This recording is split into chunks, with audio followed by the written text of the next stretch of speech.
Olá, seja muito bem-vindo ao primeiro começo de conversa de 2021. Fizemos uma pausa nas atividades ao longo do último ano por conta da pandemia da Covid-19. Isso com a intenção de proteger tanto nossos convidados quanto a equipe da UNEC TV. Estamos gravando essa edição especial do programa, seguindo uma série de protocolos de segurança, uma vez que o coronavírus ainda é um inimigo a ser vencido. Ao redor do mundo, todos estamos atentos às notícias sobre o avanço da doença, as recomendações dos profissionais de saúde e a eficácia das vacinas em desenvolvimento. Embora sejamos todos otimistas por causa da vacina, ainda restam muitas dúvidas e um pouco de insegurança na população. Por isso, nessa edição especial do Começo de Conversa, temos 4 convidados diretamente envolvidos no enfrentamento da pandemia para sanar dúvidas e falar sobre a estrutura da nossa cidade para combater a doença. São eles: doutora Daniela Fonseca Genelil Soares, diretora-geral do CASU, Centro de Assistência à Saúde FUNEC. Dr. Diogo Pena Moreira, diretor clínico do CASU e coordenador do curso de Medicina do Centro Universitário de Caratinga. Professora Paula Cristina da Silva Botelho, diretora de Excelência em Serviços de Saúde do CASU. E Dr. Felipe Duarte Augusto, neurocirurgião do CASU e coordenador da UTI Covid-19 do Hospital Irmã Denise. Logo após o intervalo, vamos conversar com esses profissionais que tanto se empenham no atendimento aos pacientes.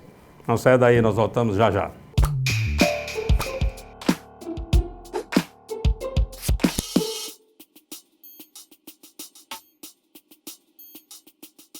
Estamos iniciando o primeiro bloco do Começo de Conversa, um programa de entrevistas diferente, um bate-papo franco, aberto, sem censura. O Começo de Conversa é produzido pela UNEC TV e retransmitido pelas TVs Sistec e Supercanal TV e também disponibilizado pelas redes sociais. Nossos convidados de hoje são profissionais que coordenam o enfrentamento à Covid-19 em Caratinga. Todos eles atuam no Centro de Assistência à Saúde FUNEC, instituição de referência no tratamento da doença, que recebe pacientes não só da microrregião, mas de todo o estado de Minas Gerais.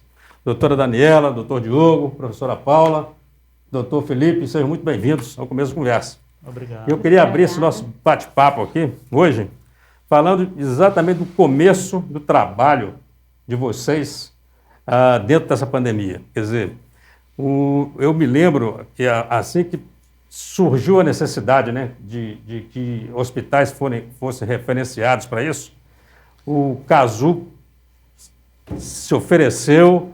E mesmo no momento em que alguns hospitais estavam correndo do paciente com Covid, por a sua gravidade. Como é que se deu esse processo? Doutora Daniela, começa falando para nós? Foi no final de fevereiro, quando o Covid estava chegando ao Brasil. Os hospitais eles foram convidados a participar desse enfrentamento e naquele momento tinha muita incerteza. A incerteza do que aconteceria com o nosso país, de como seriam os recursos para isso, de como seria a estrutura. E, mais uma vez, nós nos colocamos à disposição do Ministério da Saúde. Nós entregamos todos os 120 leitos do CASU à disposição para aquilo que fosse interesse do Ministério. Então, foi criado um plano de contingência, onde alguns hospitais ficaram específicos para tratamento do Covid e outros que assumiram as outras patologias não Covid. Então, nesse momento, nós assumimos com 20 leitos adulto e mais 5 leitos pediátricos. Começamos no dia 17 de março e, desde então, estamos nesse enfrentamento, né, colhendo muitas vitórias. O hospital hoje, ele mantém quantos leitos para Covid? Hoje nós estamos com 80 leitos 80.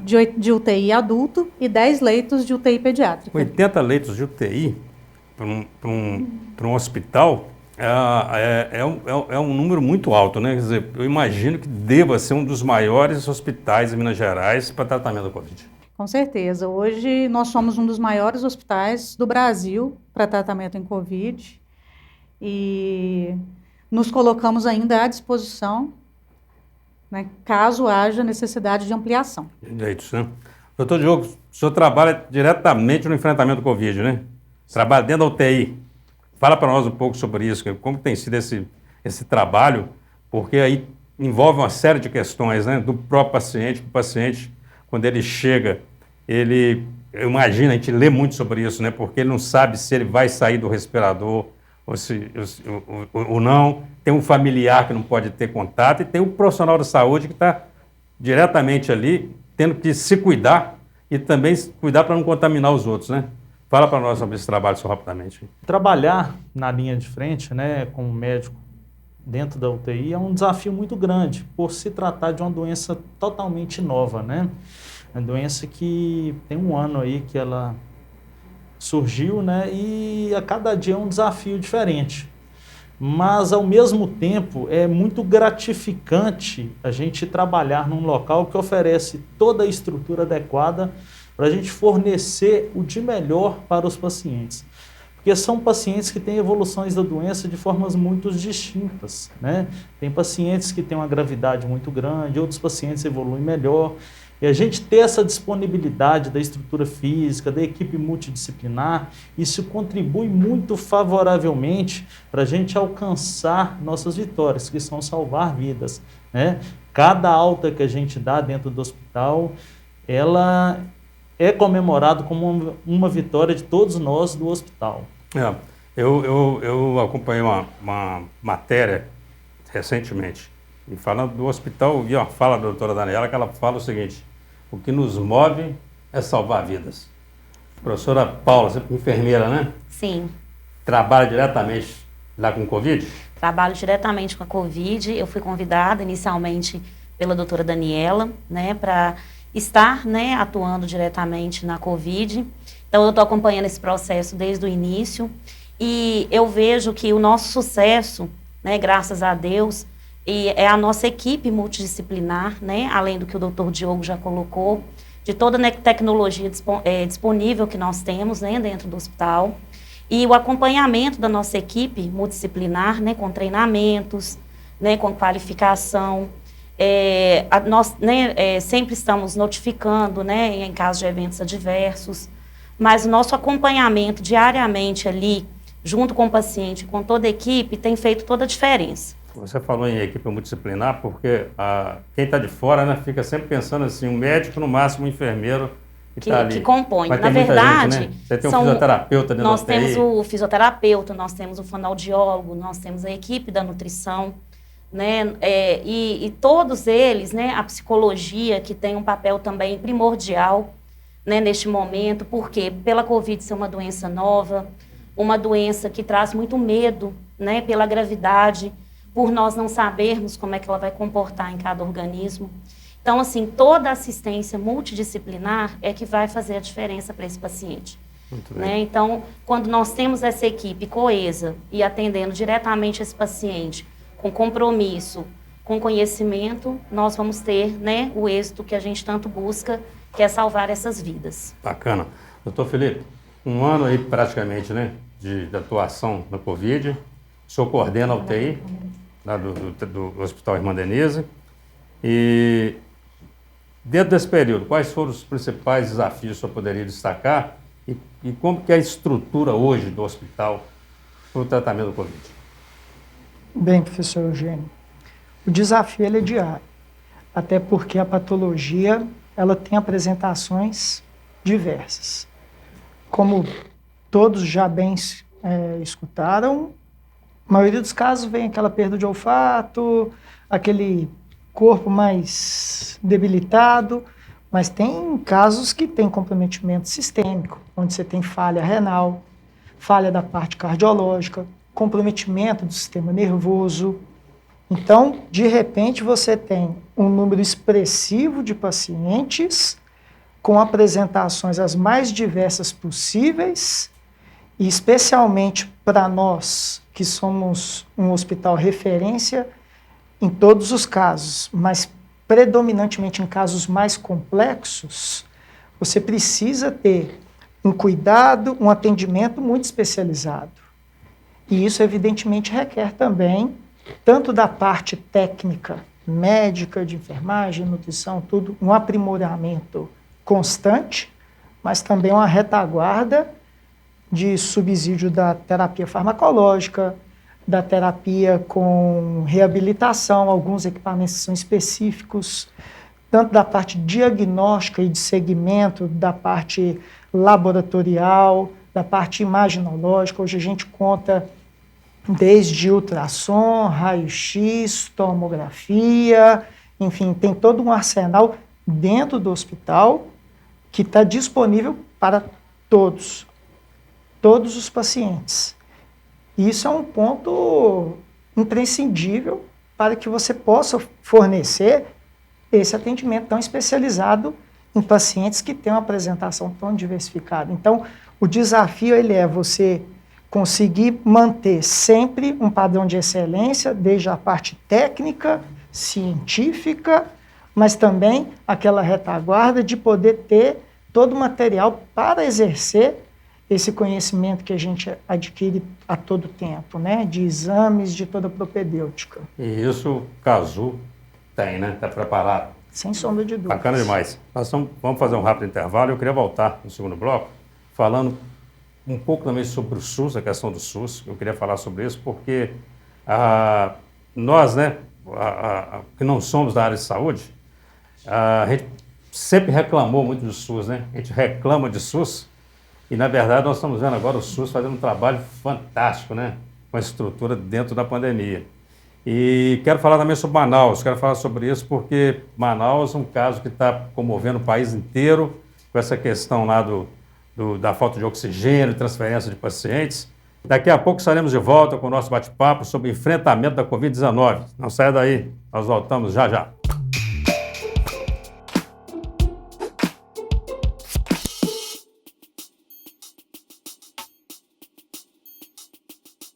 De volta com o Começo de Conversa, hoje recebendo a equipe que coordena a batalha contra a Covid-19 no Cazu Hospital Irmã Denise, mantido pela FUNEC, a Fundação Educacional de Caratinga. Eu queria começar esse segundo bloco a gente falando sobre o SUS, né? Sobre a importância do SUS e de como que ele tem funcionado bem. Desde o início que nós fizemos essa proposta, encaramos esse desafio de assumir como hospital referência da Covid-19, o Ministério da Saúde e o Estado de Minas não têm nos deixado faltar nada. Tem feito aporte de equipamentos, tem feito treinamento e todo o suporte. E a todo momento que as vagas começam a estrangular e que a região começa a passar alguma dificuldade em termos de vaga, imediatamente nós somos acionados para que essas vagas se aumentem.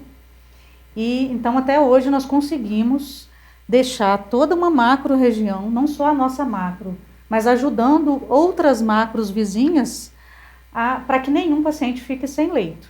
Então esse é um esforço contínuo nosso, da FUNEC, né? Por muitas vezes nós fizemos aportes próprios, com compra de equipamentos também, mas muito de mãos dadas com o Ministério da Saúde e com o Estado de Minas, que realmente o SUS hoje, eu ainda não precisei, graças a Deus, que ninguém da minha família utilizasse os serviços, mas hoje, sem dúvida nenhuma, iria utilizar os serviços do SUS pela qualidade e por tudo que a gente tem visto e tem conseguido realizar. Bacana.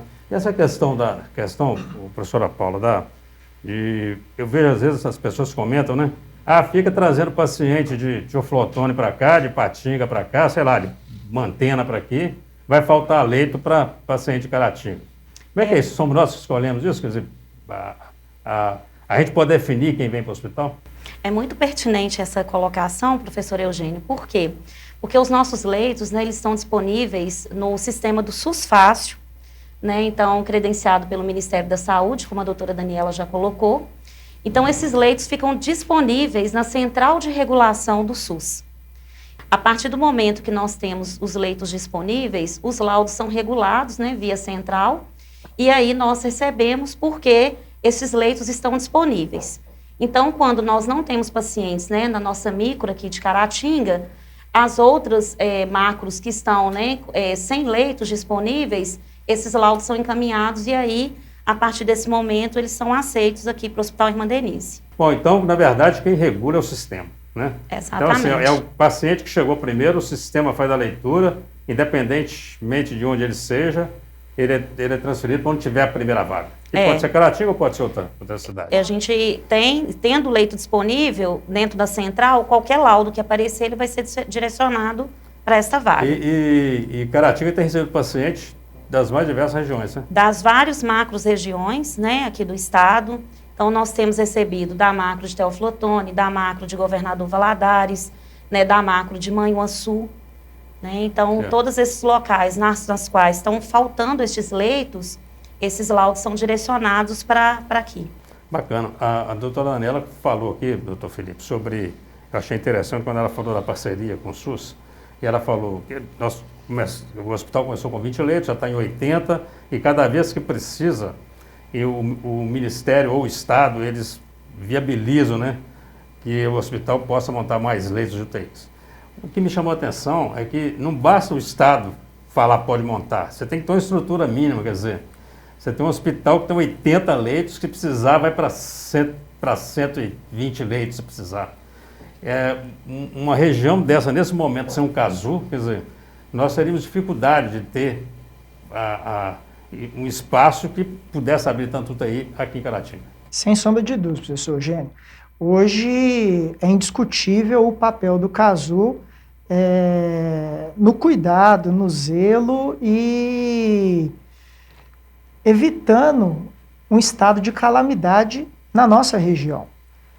São inúmeros pacientes que, se não existisse o CASU, hoje não estariam conosco, com suas famílias, seus pais, irmãos, exercendo seu papel, né?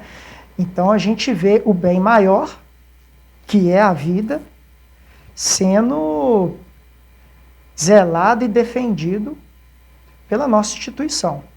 E é importante salientar, quando eu falo instituição, eu falo ela por completo.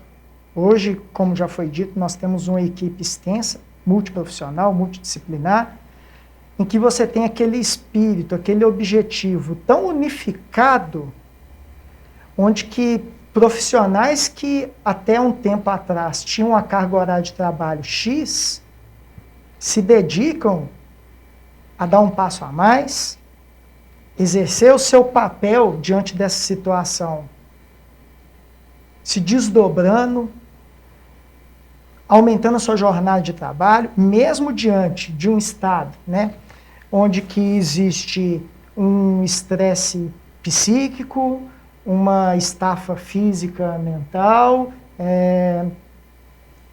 o objetivo maior que é defender a vida e falar de uma forma única, que é, de fato, esse sentido do CASU, ele acontecer na prática. Hoje a nossa equipe, ela trabalha de forma unida com esse propósito. Então você vê mesmo depois de um ano de tanta luta, que isso todos sabem o tamanho dessa luta que é, a equipe se mantendo forte por você que nos assiste agora, pelo seu pai, pela sua mãe, por todos que você ama e por todos que você também quer o bem, que você até mesmo não conhece. Então hoje você pode ter a certeza, por mais que às vezes não está acompanhando tanto essa nossa rotina nessa guerra, que existem pessoas que mesmo sem te conhecer te amam e prezam pelo seu bem maior, que é a vida. Uma equipe extensa, mas toda unida com esse propósito, né? E a gente tem a certeza que você, inclusive, que nos acompanha, está assistindo nesse momento, também está junto conosco nesse mesmo objetivo, de vencer essa guerra, de também, como se diz, mandar energia positiva para toda a equipe, para a nossa instituição, e estamos juntos nessa batalha. Eu gosto muito do conceito que o CASU passa, que é de nós estamos prontos para recebê-lo. Esperamos que você não precise, eu gosto muito disso. E aí, assim, eu quero ainda, voltando ainda nessa fala da doutora Daniela sobre os 80 leitos que nós temos hoje disponíveis, a gente, claro que a torcida é para que a pandemia passe logo, que isso acabe logo. Mas se precisar, nós podemos chegar a quantos leitos de UTI, no caso? Se precisar, nós podemos chegar até 135. Não é bom a gente saber isso, porque isso passa um pouco de tranquilidade não, mas de esperança para a população, no sentido de que, se precisar, a gente vai ter atendimento. Podemos chegar a 135, ou seja, mais 55 leitos? Na verdade, nós já temos 10 leitos para UTI pediátrica. O Cazu, ele é hoje praticamente o único hospital do estado com UTI pediátrica Covid. Então, a gente tem 10 leitos para isso e mais 80 adultos. Então, nós temos 90 leitos, né, já em funcionamento. É possível, sim, chegar até 135, mas que também depende dessa parceria com o Ministério da Saúde e com o Estado de Minas, para que a gente consiga equipar esses leitos. Muito bom. Doutor Diogo, tem acompanhado Manaus? Falta de oxigênio, transferência de pacientes, né? E como é que o senhor vê essa situação lá em Manaus? Como é que o senhor imagina que isso pode servir de alguma referência para nós aqui? Queria que o senhor comentasse isso e ficar aberto a todos aí para os comentários sobre Manaus. Além da tristeza que a gente sente, é uma preocupação para nós em Caratinga? Na verdade, professor Eugênio, essa preocupação ela existe a todo momento, em todo local, né? Realmente é um colapso da saúde pública que aconteceu em Manaus, né? Por estrutura física, não sei, mas nós, aqui do Cazu Hospital Irmã Denise, temos uma segurança muito grande em saber que a gente tem uma estrutura adequada, que está atendendo a demanda e, além de atender a nossa demanda atual, a gente tem a capacidade, né, desde que haja aí essa parceria com o Ministério da Saúde, de ampliar esse serviço, né, que está sendo fornecido com tanta qualidade. Isso posso falar com exatidão, porque tiveram grandes estudos aí que mostram, né, que o nosso índice de altas, o índice de óbitos nosso chega a ser 20% a menos que grandes hospitais aí na região sudeste. É muito gratificante a gente ter esses bons números do nosso lado, que mostram que o nosso trabalho está sendo feito da forma adequada, humanizada, com empatia, amor, e o resultado está sendo a salvação de muitas vidas. Isso é muito gratificante para todos nós. Não, bacana. O nosso tempo acabou, a gente precisa fazer um intervalo para o terceiro bloco, mas eu queria voltar, então, no terceiro bloco, e aí já voltar com a doutora Daniela, como diretora lá do Cazu também, reforçando para a gente essa questão quais são as providências que o Cazu pensa ou já está tomando, visando a não termos um colapso na saúde de Caratinga. Eu quero falar também, voltar nesse assunto, doutor Diogo, sobre o índice de mortalidade, que é 20% menor. Não sai daí, a conversa está muito boa, estamos conversando aqui com a doutora Daniela, o doutor Diogo, a professora Paula Botelho, doutor Felipe Augusto. Vamos para mais um rápido intervalo e daqui a pouco estaremos de volta.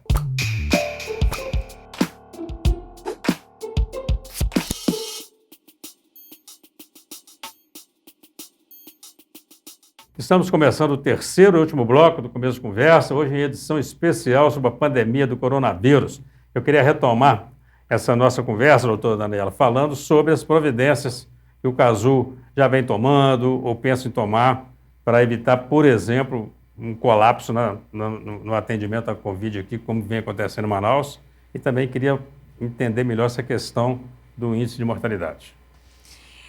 Nós acreditamos que a gente ainda tem um tempo, caso venha acontecer algum tipo de aumento ainda, principalmente por essa variante que foi descrita lá em Manaus, e nós estamos tomando todas as providências para que a gente possa amenizar qualquer tipo de problema na nossa região.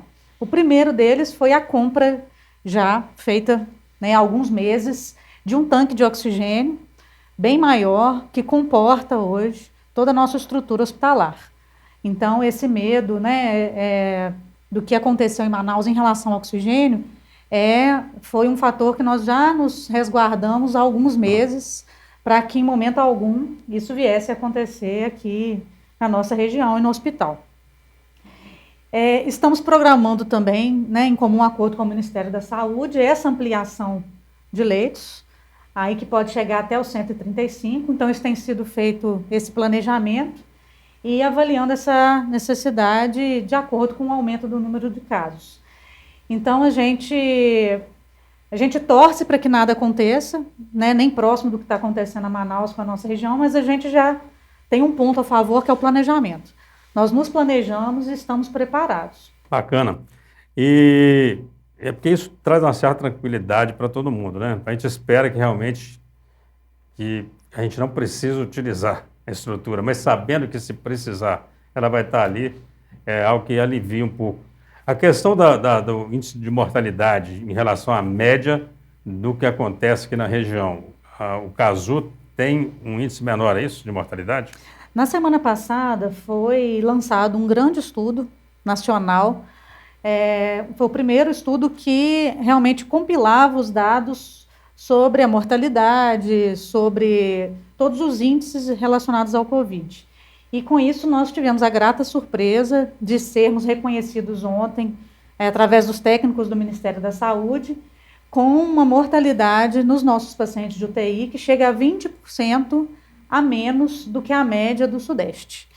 E graças a esse índice, que essa parceria tem se mantido com o Ministério da Saúde e que tem se feito essa proposta de ampliação, justamente porque nós estamos com os melhores índices de mortalidade. Por isso que eu disse no bloco anterior que eu acredito no SUS, nós temos índices melhores que grandes hospitais e, se precisar, qualquer pessoa da minha convivência vai para o SUS. Bacana.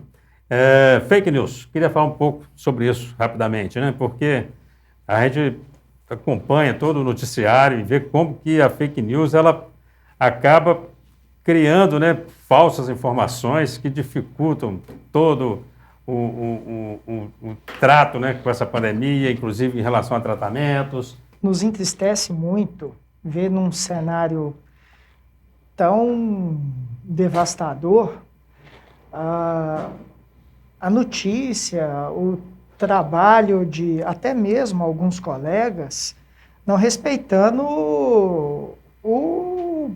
o básico da medicina, que é trabalhar com o método científico, com o rigor, com a ética, com a moral, né?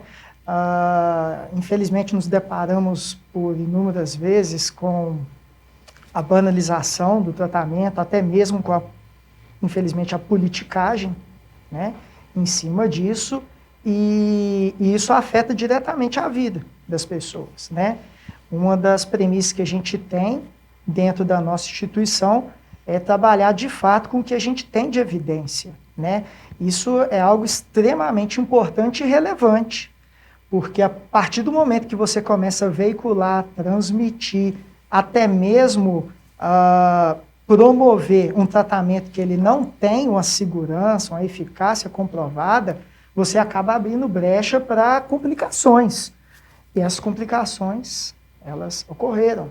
Há exemplo, por exemplo, de algumas medicações que hoje sabidamente já foi difundido que elas não devem ser utilizadas no tratamento e ainda, infelizmente, a gente se depara, né, com fake news a respeito disso. Então, isso nos entristece muito, né? É algo extremamente complexo você começar a promover um conhecimento que você não tem nem, vamos dizer, lugar de causa para poder estar falando, né? Aqui, por exemplo, hoje nós temos aqui pessoas que trabalham diretamente, né, na linha de frente com o corona, né? Nós aqui estamos há 1 ano praticamente convivendo. Às vezes você pega uma pessoa que nem da saúde né, onde você vê interferência de política num assunto tão técnico, científico, e às vezes até você acaba se deparando até mesmo com alguns colegas, né, não tendo esse zelo, esse cuidado, e a população acaba sendo prejudicada, né, com esse tipo de acontecimento, que são as fake news. Eu quero até aproveitar a questão da fake news, porque eu vou entrar no tema da vacina, porque também tem muita fake news sobre vacina, né? Sobre vacina. Porque eu fico imaginando o seguinte, eu tenho 62 anos, tomo vacina desde que eu me lembro. Todos nós tomamos vacina, né? E o Brasil, ele tem essa expertise da produção de vacina através do Butantan, do Oswaldo Cruz, são 2 instituições de referência, né? E aí, quando o Butantan agora fala que está chegando a vacina fabricada aqui no Brasil, em parceria lá com a China, e que ela tem uns 50% de eficácia global, 78% para casos moderados e 98% para casos mais graves. Fica difícil para a população também entender de que nós estamos falando. Esse eu queria entender, por exemplo. Porque eu até ouvi um comentário, o pessoal falando assim, isso é igual pegar um paraquedas, você vai pegar um paraquedas com 50% de chance dele abrir ou não. Eu acho que não é assim, né? Na verdade é o seguinte, se é 50%, 50% significa que 50% das pessoas não vão pegar Covid. É isso? 50% não vão pegar, não quer dizer que 50% vão pegar, não. Está garantindo que 50% das pessoas não vão pegar Covid. É só para alguém falar para mim aqui, eu estou com 4 especialistas aqui, se é isso mesmo. E que, se eu pegar Covid vacinado, eu certamente não vou ter uma forma mais grave da doença. É isso mesmo? Bem, nós temos no cenário agora, vamos dizer assim, basicamente, 2 possibilidades de imunização, né? Onde que a gente tem, de um lado, a vacina que envolve o Instituto Butantan, em parceria com a empresa chinesa. Essa, por sua vez, ela está relacionada a um valor estimado de 50%. Que, inclusive, por que ela foi liberada? Porque pode ser liberado a partir do momento que tem pelo menos 50%, né, de uma eficácia. Por isso que ela foi. Só que ela, vale ressaltar, tomar uma dose dela não se traduz pela conclusão que o paciente está imunizado. Ela precisa de uma dose de reforço. 2 doses. Precisa de 2 doses. Eu Essa até dose, citei, por sua vez... Eu até citei essa porque é a que nós temos agora, né? Porque a sim. outra só março, então assim, a que tem aqui hoje é do Butantan, a outra vem com um percentual diferente. Isso. Então, como a população vai começar a tomar essa, por isso que eu foquei mais nessa, né? A gente tem também um cenário, tanto da disponibilidade, porque o Brasil é um país com um número de habitantes muito grande. Até que momento que a gente tem uma garantia de uma imunização que vai pegar grande parte da população? É a chamada imunização de rebanho. 70%, não é isso? Existe a imunização de rebanho. Tá, mas por exemplo, a o paciente vacina, pode ser imunizado de 2 formas. A vacina também não propicia essa imunização de rebanho, não? Nós não sabemos ainda por quanto tempo que a pessoa fica protegida. Por exemplo, pode ser que essa vacinação ela seja anual. Não sabemos. Pode ser que ela seja daqui 4 anos, 10 anos. Isso é algo que nós vamos ver a partir do momento que tiver um acompanhamento. E, por exemplo, essa vacina do Butantan, com parceria da empresa chinesa, depois da 2ª dose, que vai ser entre 2 a 3 semanas, a partir daí que você pode considerar o paciente imunizado, sendo que a outra opção é aquela onde que fala de 70% com a dose única. Diga-se de passagem, tem já alguns países que estão até colocando a possibilidade de 2 doses, ainda não é algo tão ratificado, mas já tem, né? Mas, de certa forma, você tem a possibilidade de uma dose estar imunizando o paciente. E tem um detalhe que isso nos privilegia, que essas vacinas, elas foram realizadas e promovidas de forma que o insumo, o conhecimento técnico para a produção delas esteja no Brasil. Isso é um fator muito importante, porque a partir do momento que você tem instituições como a Fiocruz, como o Butantan, podendo produzir em território nacional, isso é um fator muito importante para a gente poder, o quanto antes, poder estar imunizando a população. Muito bem. E aí entra também, né, a questão da imunização de rebanho. A partir do momento que você tem 70% da população imunizada, espera-se que a disseminação desse vírus ela caia significativamente, e, por sua vez, quanto menos casos tem infectados, também pode-se concluir menor possibilidade até mesmo de mutações. Bacana. Quanto mais pacientes infectados, maior possibilidade de mutação acontecer também. Tá. A equipe da produção já está me chamando a atenção, que o nosso tempo estourou, mas eu preciso ainda tratar de um assunto rapidinho, a gente vai tentar agilizar. Eu queria aproveitar, doutora Daniela, dentro do que o doutor Felipe falou, surgiu a nova cepa da vacina. Então tem uma questão de uma cepa diferente, tem uma questão de reinfecção. E se a vacina, por exemplo, ela já vai contemplar o tratamento desse vírus que sofreu uma mutação, uma nova cepa, não sei qual que é o nome disso? Nós ainda não tivemos caso de reinfecção confirmado aqui na nossa região, né? A gente tem alguns pacientes que tiveram sintomas novamente, mas são casos em estudo ainda, para avaliar se realmente se trata de reinfecção. E o que se acredita é que sim, que essa cepa ela vai ser coberta pela vacina. Mas é necessário realmente que se inicie a vacina e os estudos vão começar a ser feitos a partir daí. A reinfecção ela é uma realidade, sim, é muito do que está acontecendo em Manaus, que a gente está se preparando para que a gente tenha uma fase mais tranquila aqui, né, quando começar a acontecer. Esperamos que a vacina ela seja amplamente realizada o mais breve possível e, ao mesmo tempo, estamos também com essa preparação hospitalar. Bacana. Muito bem, é tudo muito novo, né? E os estudos também é que vão dar mais informações para a gente na sequência. Nós vamos precisar encerrar, mas eu queria encerrar com a fala de cada um, muito rápida. Eu queria primeiro que o doutor Felipe, né? Você vai se dirigir para aquela câmera lá, vai falar para o telespectador se você vai tomar vacina ou não, pode ficar à vontade, viu? Se não for tomar também, você fala, não vou tomar por conta disso, ou vou tomar por conta disso, e já faça, por favor, as suas considerações finais. Aquela câmera. Bem, eu vou falar como médico, neurocirurgião, que eu vejo às vezes algumas pessoas comentando, poxa, mas essa vacina saiu tão rápido. Realmente, ela passou um pouco do que é habitual da produção de uma vacina, que a gente sabe que é por anos.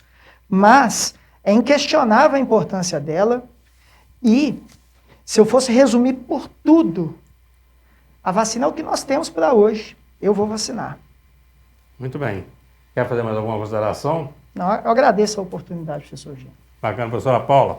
Mesma pergunta para você. Se você vai vacinar, você vai se dirigir para aquela câmera lá, por favor, e fazer alguma consideração que você queira. Então, eu desenvolvi a forma moderada da doença, né, da Covid, e eu vejo, né, assim como o doutor Felipe falou e os colegas estão aqui presentes também, a única forma, né, que nós temos nesse momento, diante desse contexto que nós estamos vivendo, a nossa esperança também, né, está na vacinação.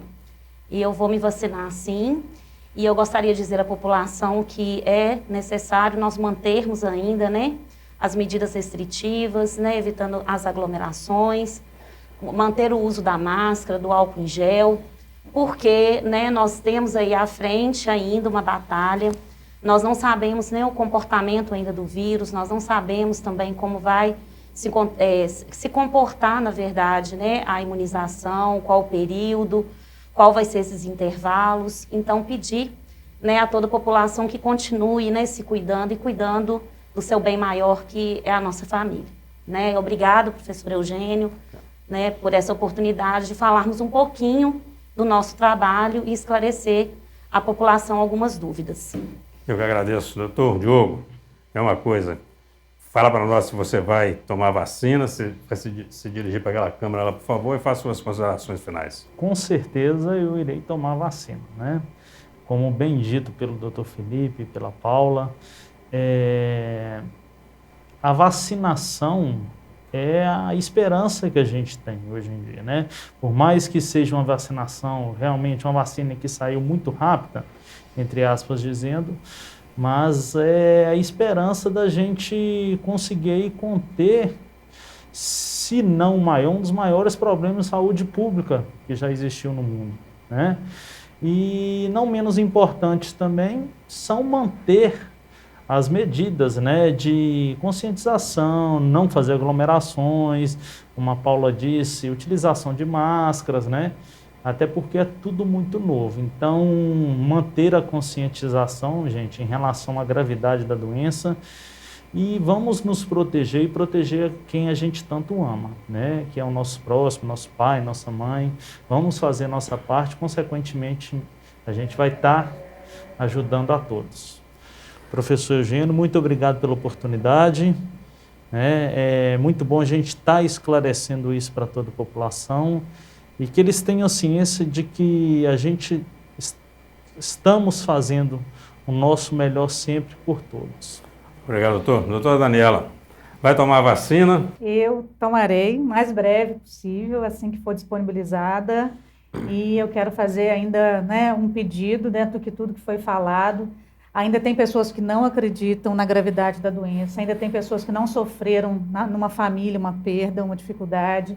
Covid não é uma gripe, Covid é uma doença multissistêmica, uma doença grave, é uma doença que tem desgastado os profissionais de saúde, que tem feito com que, né, o governo gaste bilhões ainda sem solução.